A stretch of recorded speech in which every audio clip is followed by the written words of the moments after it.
And yes, we are back with another video. Now, if you don't know what a condo questionnaire is, or maybe you've heard of it but you don't really know what it is, or what a limited or a full review is, you're going to want to stick around. All right, ladies and gentlemen, so here we are back with another video. Thanks for tuning in. Now, before we go ahead and get started, if you could like, subscribe, share with somebody that you think is going to benefit from this video, that would mean a lot to me, because I'm here dressing up, no, I'm kidding, turning on these lights, setting everything up so I can get this information out and reach more people. So if you can help me do that, God bless your heart. Thank you.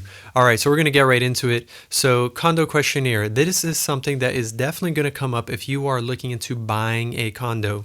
If you're going to refinance a condo, you're probably familiar with it already, but if anything, this might be a refresher for you. And it is something that comes from the lender. To keep things simple right now, we're going to talk about conventional loans, because if you're buying a condo, there's a very high likelihood you're buying with a conventional loan, but some of these things will also apply if you're buying with an FHA loan. So I'll make another video about FHA condo questionnaires. It's just a whole different topic, but there's a lot of similarities. So now with conventional, there are two types of questionnaires. There is a limited review and a full review.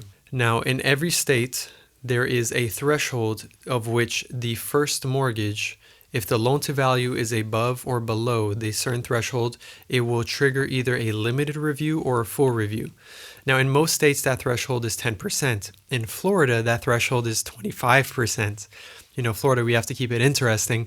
So I'm going to focus on Florida because I'm based out of Florida, but you can use this same thought process, whether you could be in another state as well, but just use 10% as the threshold. So in Florida, if you are going to buy a condo and you're putting less than 25% down on the first mortgage, then you're going to be subject to a full review. If you put more than 25% down, you're going to be subject to a limited review. Now, in this video, I'm going to be posting examples of what a condo questionnaire looks like. So you're going to see that on the screen as I'm speaking. Now, the condo questionnaire is one form, but there are other forms that go along with it.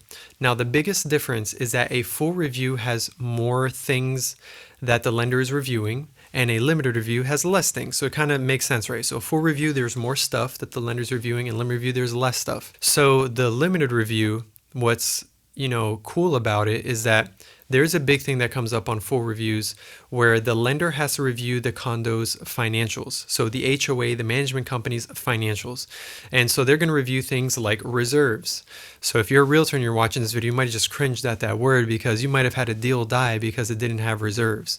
The limited review skips this part of looking over the financials. Now, the financials and the reserves, what happens is the requirement per Fannie Mae and Freddie Mac is, let's say an HOA's operating income is $1 million a year. And what that means is, as you guys know, HOAs, they collect monthly dues, they charge for applications, for condo questionnaires, maybe they have an assessment, a special assessment that comes up, and they have to collect for special repairs that are being made. Long story short, HOAs receive revenue. And so of the operating income, let's say it's $1 million, the requirement per Fannie and Freddie is that they set aside, they being the HOA, sets aside 10% of the operating income as reserves, meaning they have a separate reserve account. If you look at the budget, and I'm going to put an example of a budget here on this video. If you look at the budget and you see the reserves, they need to be setting aside to this reserves $100,000, which would be 10% that year. So let's say monthly, now I'm going to use simple numbers. Let's say the monthly operating income is $10,000. So they need to be setting aside $1,000 a month into this reserve account. And that's just to protect, the homeowners, the HOA from, if something occurs, they have some money to pull from, because things will always go bad. The roof has to get replaced every so many years. The HVAC, the AC, the plumbing, the pool, whatever. So things and amenities and have to be updated and repaired. That's normal. The elevator, whatever. So now what's very common, unfortunately, and I don't want to say very common because I think a lot of HOAs have been getting better, but what does come up more often than not, especially in lower price condos, in my personal experience, maybe condos that are like $200,000 or $250,000 and down, $100,000 and down. Again, it's not always the case. I'm generalizing here. But you'll notice that they're not collecting the appropriate amount of reserves per Fannie Mae and Freddie Mac. Now, there's this whole other topic that I'm not going to get into right now, but there's something called a reserve study. So if a HOA has done a reserve study, they might have a reason why they're collecting less. But that's a whole other thing. For the requirements per Fannie and Freddie, this is what's needed. And so if they don't set aside 10% of annual reserves, then they're not going to pass the full review. So the financials are not going to be approved. And so the loan will not be able to continue as is. So let's say you were thinking of putting 10% down. All of a sudden you're like, oh, I got to put 25% down. I don't have 25% down. Boom, loan is dead. And this is the type of stuff that happens day in and day out. I get calls all the time from realtors and from buyers in a panic. Oh, so-and-so bank said they were going to do my loan. Some big national bank said they were going to do my loan, and now they can't. Well, it's because they didn't do their due diligence. So this is a big thing that I get very passionate about, but I'm going to move on for now. But people not doing their due diligence in this industry and leaving people on the ropes now, having to adjust in a panic. And, this is a big deal. So anyway, I digress. So the limited review is that one where they don't have to review that. Full review, they have to review that. And there's a few other things that come up. There's things like litigation that come up on both. There's things like if one investor owns more than 20% of the units. There's a few things that will trigger like a denial on the questionnaire. But this thing of the reserves is the most common one. And so that's what I wanted to make the video about. Now, there is one caveat that I want to mention. So if you're in Florida and you want to buy a condo and it requires a limited review because they do not have sufficient reserves, and you know this going into it, now there is a possibility to put as little as 10% down, for the lender. And here's how that works. Remember I said the first mortgage has to be 25% down or 75% loan to value?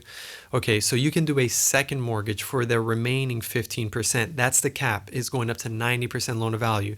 So there's no way that you can buy a condo that requires a limited review putting less than 10% down. 10% down is the minimum. The way that you do that is you do the first mortgage up to 75% loan to value, then you do the second mortgage for the 75 to the 90% loan to value. So 15% is financed on that second mortgage, and then you put down for the remaining 10%.